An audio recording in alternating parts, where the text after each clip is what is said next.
Good morning students, ये आपका part 10 video इस चैप्टर का। पार्ट 10 वीडियो में प्रश्नावली 8B पे है और क्वेश्चन नंबर है 1।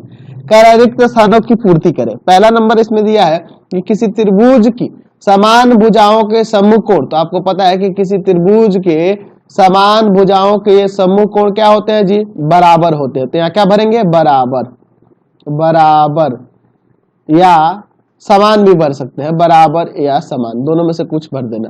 फिर आगे कह रहा है कि बी नंबर में कि किसी त्रिभुज के समान कोणों की सम्मुख भुजाएं, अगर कोण समान हो तो सम्मुख भुजाएं भी क्या होती है, बराबर होती है, समान होती है। तो यहाँ क्या भरेंगे, बराबर भर देंगे, बराबर भर देंगे या समान भर देंगे। ठीक है। अगला क्वेश्चन 2 नंबर, रिक्त स्थानों की पूर्ति करें। ए नंबर में कह रहा है कि यदि किसी त्रिभुज के दो कोण समान हो तो वह त्रिभुज होगा। अगर कोई त्रिभुज जिसका दो कोण बराबर होगा तो समद्विबाहु होता है ना जी, समद्विबाहु, समद्विबाहु त्रिभुज होगा। दो भुजा भी बराबर होता है तो वो समद्विबाहु होगा।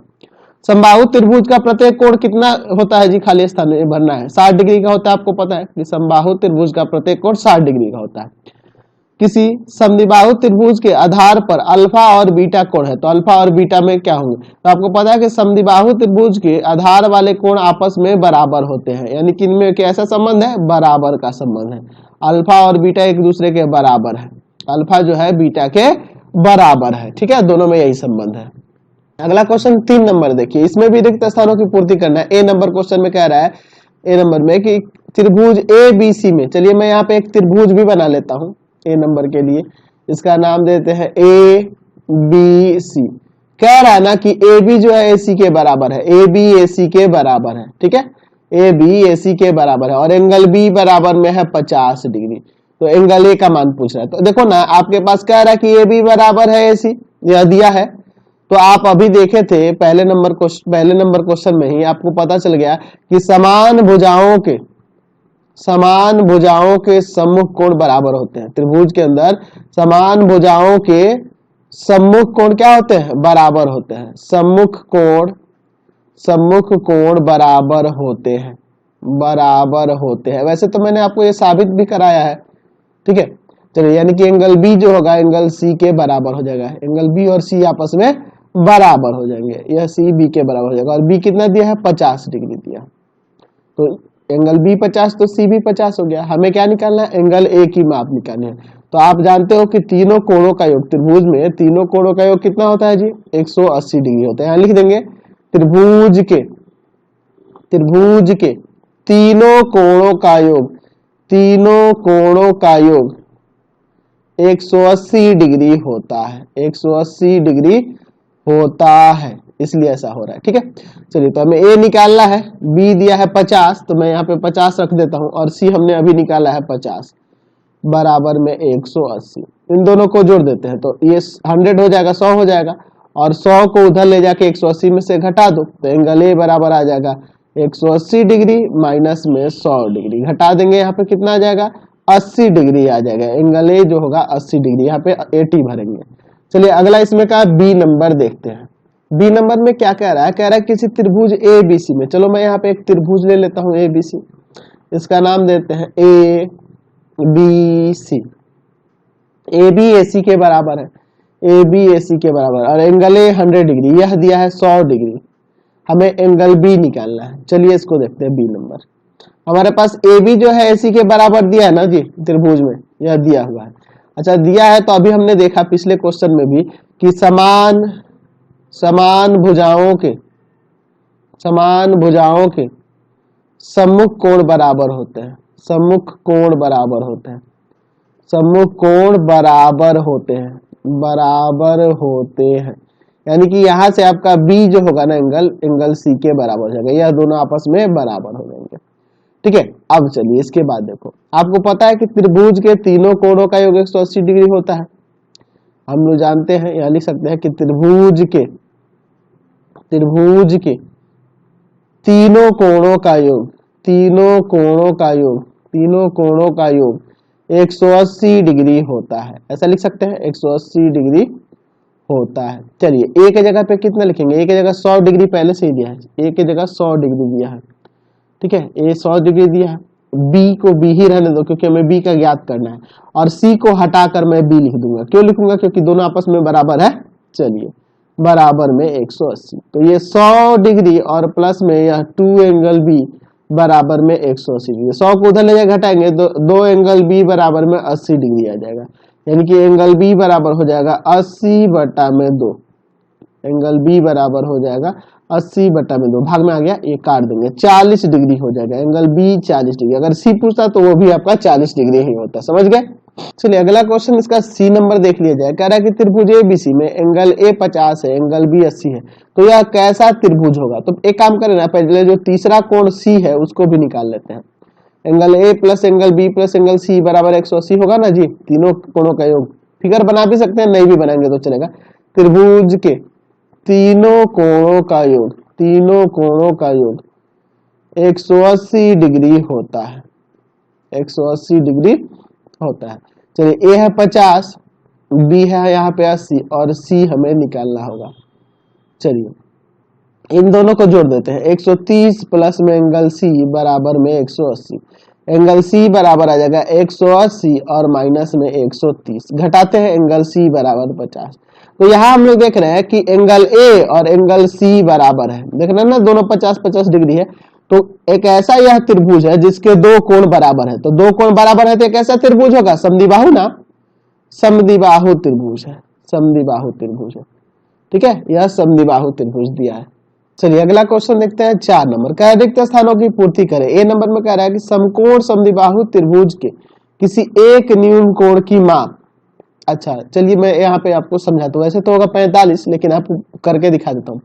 समकोण समद्विबाहु, देखिए समकोण भी है और समद्विबाहु भी है, तो समकोण का एक कोण 90 होगा जी, और समद्विबाहु है इसलिए यह दोनों कोण आपस में बराबर होंगे, क्योंकि हम लोग जानते हैं कि समद्विबाहु त्रिभुज के जो दो कोण होते हैं, दो कोण बराबर होते हैं, तो यही ना आपस में बराबर होंगे, एक 90 हो जाएगा। चलिए तो यहाँ लिख सकते हैं कि हम जानते हैं कि समकोण समद्विबाहु त्रिभुज के समद्विबाहु त्रिभुज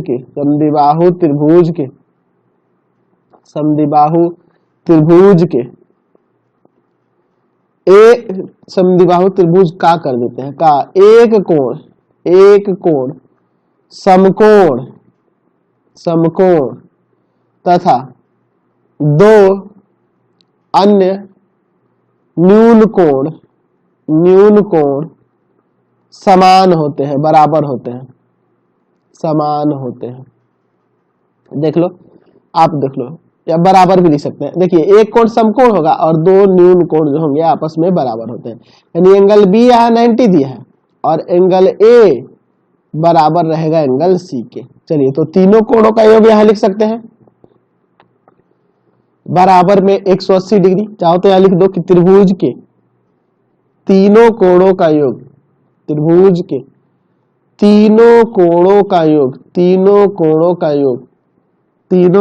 का योग 180 डिग्री होता है, 180 डिग्री होता है, ऐसे मैं यहाँ लिख सकता हूँ। ठीक है, चलिए इसके बाद देखिए, एंगल ए रहने दो, एंगल बी को 90 रख दो और एंगल सी को हटा के ना एंगल ए लिख दो, क्योंकि दोनों बराबर है। यह हो जाएगा 2 एंगल ए और प्लस में 90 डिग्री बराबर में 180 डिग्री। 90 को उधर ले जाके 180 में से घटा देंगे, तो 2 एंगल ए बराबर में 90, यानी कि यहाँ से एंगल ए निकल जाएगा, एंगल ए जो आ जाएगा 90/2, 90/2 कट जाएगा 45 डिग्री, यानी कि इसका प्रत्येक जो न्यून कोण है वह 45 डिग्री का होता है, यानी यहाँ 45 डिग्री भरेंगे। समझ रहे ना? चलते हैं अगले क्वेश्चन की ओर। चलिए अगला बी नंबर कह रहा है कि समद्विबाहु त्रिभुज के आधार पर का प्रत्येक कोण उसके शीर्ष कोण का दोगुना है, तो शीर्ष कोण की माप निकालिए। अच्छा चलिए देखते हैं यह क्वेश्चन। इस तरह से एक आपका समद्विबाहु त्रिभुज है जिसका नाम ए बी सी दे देते हैं, मान लेते हैं इसको, माना ए त्रिभुज ए बी सी एक समद्विबाहु त्रिभुज है, समद्विबाहु त्रिभुज है। ठीक है, समद्विबाहु त्रिभुज है। तो क्या कह रहा है कि इसका प्रत्येक आधार का जो कोण है ना जी, शीर्ष कोण का दोगुना, तो शीर्ष का कोण x मान लेते हैं, तो आधार का कोण ये भी 2x हो जाएगा और यह भी 2x हो जाएगा। तो यहाँ पे हम लोग एंगल ए को x माने तो एंगल बी आपका 2x और एंगल सी बी 2x, क्योंकि ये दोनों तो आपस में बराबर होते हैं। चलिए तीनों कोणों का योग, A angle A plus angle B plus angle C बराबर में 180 डिग्री। चाहो तो यहाँ लिख दो फिर से कि त्रिभुज के तीनों कोणों का योग, तीनों कोणों का योग, त्रिभुज के तीनों कोणों का योग 180 डिग्री होता है, 180 डिग्री होता है। चलिए एंगल ए की जगह पे x, यह है आपका 2x और यह है आपका 2x, तो यहाँ से कितना हो जाएगा 5x हो जाएगा क्या, 5x बराबर में 180। चलिए x बराबर में 180 और बटा में 5, 5 दिए 15, 5 छः 36 डिग्री आ गया, यानी कि एंगल ए जो है 36 डिग्री आ गया, यानी शीर्ष का कोण ही ना है जी, एंगल ए आपका शीर्ष का ही कोण है, तो ये आपका 36 डिग्री यहाँ बनेंगे, 36 डिग्री। ठीक है, चलिए अगला क्वेश्चन देखा जाए। क्वेश्चन नंबर जो है आपका 5 है, रिक्त स्थानों की पूर्ति करें। यहाँ भी ए नंबर देखते हैं। कह रहा है कि त्रिभुज ए बी सी में एंगल ए 90 है और ए बी जो है ए सी के बराबर। ध्यान से देखना, मैं एक त्रिभुज बनाता हूँ ए बी सी, ए आपका 90 है तो पहले तो ये आपका 90 हो गया, ठीक है, और यह बी दे देता हूँ और यह सी देता हूँ, और फिर कह रहा है कि ए बी जो है ना ए सी के बराबर है। अच्छा यार ये तो समकोण समद्विबाहु त्रिभुज ना होगा, यानी कि यह दोनों कोण आपस में बराबर होंगे। चलिए कह रहा है ए बी को उसी सीध में डी बिंदु तक बढ़ाया गया, ए बी को उसी सीध में कहाँ तक बढ़ाया गया, डी बिंदु तक बढ़ाया गया, ए बी को उसी सीध में इधर इधर इस तरह से डी बिंदु तक बढ़ाया गया है। चलिए तो फिर पूछ रहा है एंगल सी बी डी, यह वाला कोण कितना होगा। तो अभी हमने देखा पिछले क्वेश्चन में कि समकोण समद्विबाहु त्रिभुज का, समकोण समद्विबाहु शॉर्ट है जी, इस तरह से चल सकते हैं, समकोण समद्विबाहु त्रिभुज का प्रत्येक न्यून कोण 45 डिग्री होता है। समकोण समद्विबाहु त्रिभुज का प्रत्येक न्यून कोण कितना होगा 45, यानी यह भी 45 और यह भी 45 होगा। ठीक है, तो हमें यह निकालना है ना, तो यहाँ देखो एंगल सी बी डी, यहाँ लिख देते हैं पहले इसको, ऊपर जो 45 हो रहा है, एंगल सी बी ए बराबर में 45 डिग्री, और यह भी एंगल ए सी बी भी 45 होगा। चलिए यहाँ देखो एंगल सी बी डी और एंगल सी बी ए दोनों मिला के 180 डिग्री हो जाएगा रैखिक युग्म से, लीनियर पेयर से। देखो एंगल सी बी डी और एंगल सी बी ए दोनों मिला के 180 होगा ना जी, रैखिक युग्म से। चलिए एंगल सी बी डी तो निकालना है, और यह आपके पास 45 है बराबर में 180, इसको ले जाके उधर घटा दो, एंगल सी बी डी जो आएगा 135 डिग्री यहाँ से आ जाएगा, तो यहाँ पे 135 भरेंगे ना। चलिए अगला क्वेश्चन देखते हैं बी नंबर। चलिए बी नंबर में कह रहा है कि यदि समबाहु त्रिभुज की एक भुजा बढ़ाई जाए तो बहिष्ठ कोण की माप कितनी होगी। सिंपल सी बात है यार, आप देखो ना, यह एक समबाहु त्रिभुज है, तो समबाहु त्रिभुज का प्रत्येक कोण कितना होता है, प्रत्येक कोण 60 डिग्री का होता है, प्रत्येक कोण कितना होता है 60 डिग्री का होता है, इतना तो पता है ना जी। तो इसका एक भुजा कहीं पे बढ़ाओगे तो इस तरह से अगर जो बना बहिष्ठ कोण होगा यह कितना डिग्री का होगा, यह कितना होगा। तो आप देखो ना इन दोनों का योग 180 होता है, तो यहाँ से 120 डिग्री हो जाएगा। चाहो तो आप निकाल सकते हो, ऐसे लिख भी सकते हो कि समबाहु त्रिभुज का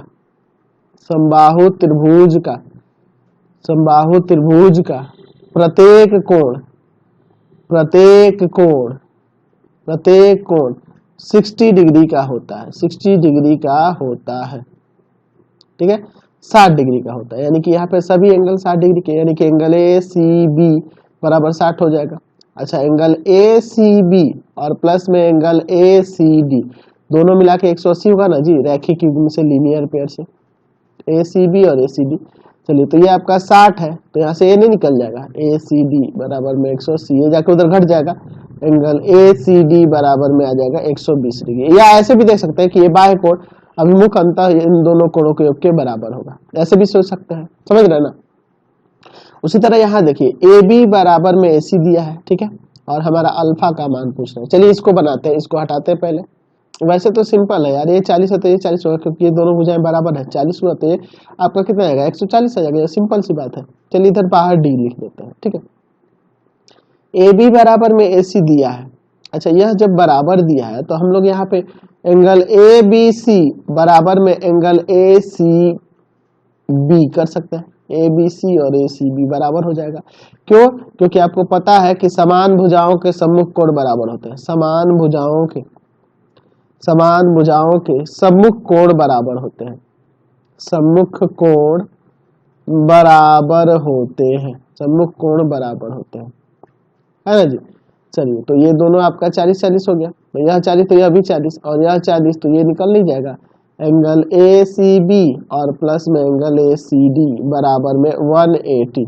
मैं बना के दिखा रहा हूँ, ठीक है, इस तरह से, ताकि आपको कोई दिक्कत भी ना हो। तो ए सी बी की बात करें तो ये तो 40 डिग्री है और ए सी डी निकालना है और बराबर में 180। इसको ले जाकर घटा देते हैं तो एंगल ए सी डी बराबर में आ जाएगा 140 डिग्री। यहाँ पे 140 बनना, मैंने ऐसे ही बता दिया था आपको कि ये सिंपल है, ये इसके बराबर होगा और इन दोनों का योग 180 होता है, तो निकल जाएगा ऐसे। 180 में से 40 घटाएंगे तो। अगला क्वेश्चन देखिए 6 नंबर कह रहा है कि किसी त्रिभुज के आधार की ओर दोनों तरफ बढ़ाने पर बना बहिष्ठ कोण 135 डिग्री का है। प्रत्येक बहिष्ठ कोण 135 डिग्री बनता है। तो बताइए कि त्रिभुज किस प्रकार का है। चलिए देखते हैं किस प्रकार की कोटि का है, ये आपको बताना है। बहुत ही सिंपल सा क्वेश्चन है। मैं यहाँ पे एक त्रिभुज बना लिया और इसके आधार पर दोनों तरफ मैं बहिष्ठ कोण बना देता हूँ, ठीक है। सिंपल आपको समझाने के लिए ऐसा कर रहा हूँ। यहाँ देखिए 135 डिग्री यह है, यह भी आपका 135 डिग्री है। सिंपल सी बात है, जब ये 135 है तो ये 45 आ जाएगा, क्योंकि दोनों का योग कितना होता है 180 और ये भी आपका 45 आ जाएगा। दो को कोण इसमें 45 हुआ तो तीसरा आपका यह 90 आ जाएगा। जाहिर सी बात है, तीनों कोणों का योग 180 होता है ना जी। तो देखा एक समकोण हो गया और दो कोण बराबर हो गए, तो समकोण भी है और समद्विबाहु भी है। बी नंबर हो जाएगा आंसर इसका, समझ गए। चलिए क्वेश्चन नंबर 7 की ओर चलते हैं। कह रहा है यदि समकोण त्रिभुज में एक त्रिभुज की एक भुजा तथा एक न्यून कोण दूसरे त्रिभुज की एक भुजा और तदनुरूपी न्यून कोण के बराबर है तो परस्पर सर्वांगसम होंगे। समझिए, यहाँ पे दो समकोण त्रिभुज बनाते हैं, समझिए इसको। दो समकोण त्रिभुज बनाते हैं, मैं यहाँ पे दो समकोण त्रिभुज बना दिया। अच्छा, दो समकोण है तो एक 90 डिग्री तो हो जाएगा ना जी। चलिए अब देखिए क्या कह रहा है कि इसकी एक भुजा, मान लेते हैं यह भुजा और यह भुजा आपस में बराबर है और एक न्यून कोण भी आपस में बराबर। तो क्या यह दोनों त्रिभुज आपस में सर्वांगसम होंगे? सर्वांगसम होंगे, बिल्कुल ये सर्वांगसम होंगे, है ना जी। कैसे? तो एंगल साइड एंगल से सर्वांगसम होंगे। कह रहा है कि दोनों त्रिभुज परस्पर क्या होंगे? तो सर्वांगसम होंगे। चलिए, तो इसका आंसर क्या हो जाएगा आपका? सर्वांगसम। यहाँ भर देना आप सर्वांगसम, सर्वांगसम, ठीक है, सर्वांगसम होंगे। अगला कह रहा है, अगला क्वेश्चन देखते हैं बी नंबर में देखिए क्या कह रहा है। त्रिभुज एबीसी और पी क्यू आर में ध्यान से देखिए, यहाँ पे मैं दो त्रिभुज बना लेता हूँ इसको समझाने के लिए, ठीक है। ए बी सी और जो है आपका पी क्यू आर, ठीक है। ए बी बराबर एंगल ए बराबर में एंगल पी, अच्छा ठीक है, यह 40 डिग्री है और यह 40 डिग्री है। ए बी बराबर 4.5 सेंटीमीटर, ए सी बराबर में 5 सेंटीमीटर, पी क्यू बराबर में 4.5 सेंटीमीटर और क्यू आर बराबर में 5 सेंटीमीटर। क्यू आर बराबर में क्यू आर दिया है, सॉरी पी क्यू दिया है और फिर क्यू आर दिया है 5 सेंटीमीटर। समझिए यहाँ पे एंगल ए एंगल पी के बराबर है। ए बी दिया है 4.5, ए सी दिया है 5, पी क्यू दिया है 4.5 और क्यू आर दे दिया है 5। यही अगर पी आर दिया होता ना तब ये दोनों सर्वांगसम हो जाते, लेकिन यहाँ पे उल्टा दे दिया है। देख लो, आपको पता होना चाहिए कि अगर मैं दो भुजाएं ले रहा हूं तो उनके साथ अंतरित कोण ही होना चाहिए। तो यहाँ पे देखो, इधर तो है ठीक, लेकिन यहाँ पे गड़बड़ हो गया, उल्टा भुजा यहाँ आ गया है। यह भुजा रहता तो हमारा काम बन जाता। तो क्या ये परस्पर सर्वांगसम होंगे? नहीं, ये सर्वांगसम नहीं है। सर्वांगसम होने के लिए यही अगर क्यू आर के जगह पे पी आर दे दिया होता ना तो हमारा सर्वांगसम हो जाता, ठीक है। देख रहे हैं कि दो भुजाएं बराबर हो जाती है और एक कोण बराबर हो जाता है तो सर्वांगसम होता है, लेकिन उल्टा हो जा रहा है। अब ये नहीं कहना कि सर एसी तो क्यू आर के बराबर है, ये नहीं। आपको डीएम में बताया गया है कि दो भुजाएं और उसके साथ अंतरित कोण, दो भुजाएं और उसके साथ अंतरित कोण, ऐसा होना चाहिए था, जो कि यहाँ पे नहीं हो रहा है, ठीक है। चलिए क्वेश्चन नंबर 8 पे चलते हैं। कह रहा है कि बगल की आकृति में ए बी की लंब अर्धक जो है सीडी है। ए बी का लंब अर्धक सीडी है, यानी कि ए बी पर यह सीडी लंब भी है और इसको दो बराबर भागों में बांट भी रहा है। तो सिद्ध करना है कि एंगल सी ए डी बराबर में सी बी डी होगा। चलिए इसको देखते हैं। हमारे पास दिया क्या है? दिया है यहाँ पर इस चित्र में कि ए बी जो दिया है यहाँ पर ए बी ए बी का जो लंब अर्धक है, ए बी का जो लंब अर्धक है वह सी डी है। सॉरी, ए बी का, ए बी की लंब अर्धक, कुछ टेक्निकल प्रॉब्लम हो जा रही है यार, ए बी की, सॉरी, ए बी की लंब अर्धक जो है आपका सी डी है, यही ना दिया है जी। चलिए यहाँ पे थोड़ा इसको लिख देते हैं, ए बी की लंब अर्धक सी डी है, ठीक है। यानी कि ए बी पर सी डी लंब भी है और उसको दो बराबर भागों में बांट भी रहा है। तो सिद्ध करना है कि एंगल सी ए डी जो है ना बराबर है एंगल सी बी डी के, C A D C B D के बराबर होगा। चलिए इसका प्रमाण देखते हैं, बहुत ही सिंपल है यार। मैं एक काम करता हूँ, पहले इन दोनों त्रिभुजों को सर्वांग सम करता हूँ। त्रिभुज सी ए ओ तथा त्रिभुज सी बी ओ में ध्यान रखना होगा संगत भुजाओं को और संगत भागों को, इनको सी ए ओ और सी बी ओ ऐसे लिए, ठीक है। तो इसमें सर्वांग सम करने के लिए हमें तीन चीजें चाहिए। तो पहला तो ये बराबर, और दूसरा यह 90-90 और ये कॉमन हो जा रहा है ना। चलिए, तो ओ ए बराबर में ओ सी हो जाएगा, ओ ए बराबर में ओ बी, सॉरी, ओ ए बराबर में ओ बी हो जाएगा। क्यों? क्योंकि ए बी की लंब अर्धक जो है, लंब अर्धक सी डी है, ठीक है। अच्छा, लंब भी है इसलिए 90 भी लिख सकते हैं। इसी कारण से एंगल ए ओ सी बराबर में एंगल बी ओ सी, ठीक है, इसी कारण से हो जाएगा क्योंकि लंब है इसलिए। और तीसरा जो हो जाएगा ओ सी बराबर में ओ सी, उभयनिष्ठ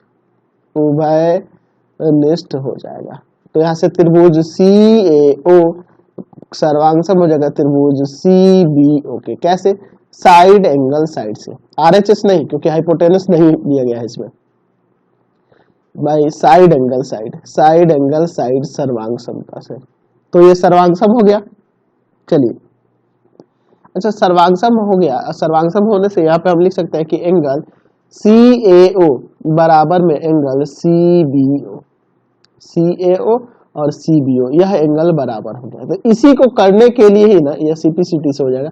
इसी को करने के लिए पहले मैंने इसको सर्वांग सम किया, अब इन दोनों को सर्वांग सम करेंगे, यहाँ पे ये दोनों को बराबर हो जाएंगे और दोनों को जोड़ देंगे। चलिए, तो फिर लिखते हैं त्रिभुज, इसको मैं समीकरण 1 मान लेता हूँ। इसी प्रकार लेते हैं, इसी प्रकार किसमें? तो त्रिभुज डी ए ओ और दूसरा त्रिभुज है तथा त्रिभुज डी बी ओ में, ठीक है। क्या हो जाएगा यहाँ पे? तो वही हो जाएगा ओ ए बराबर में ओ बी। कैसे? तो वही ए बी की लंब अर्धक जो है सी डी है। अच्छा, दूसरा हो जाएगा कि एंगल ए ओ डी बराबर में एंगल बी ओ डी प्रत्येक 90। क्यों होगा? क्योंकि ये लंब है इसलिए।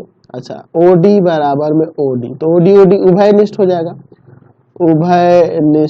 जाएगा, ये कॉमन हो जाएगा। तो इससे हम लोग त्रिभुज सर्वांग सम कर देंगे ना। चलिए, तो लिख देते हैं इससे त्रिभुज डी ए ओ सर्वांग सम हो जाएगा त्रिभुज C B D B O के सर्वांग सम हो जाएगा। कैसे? तो वही कैसे हो जाएगा? साइड एंगल साइड सर्वांग समता से,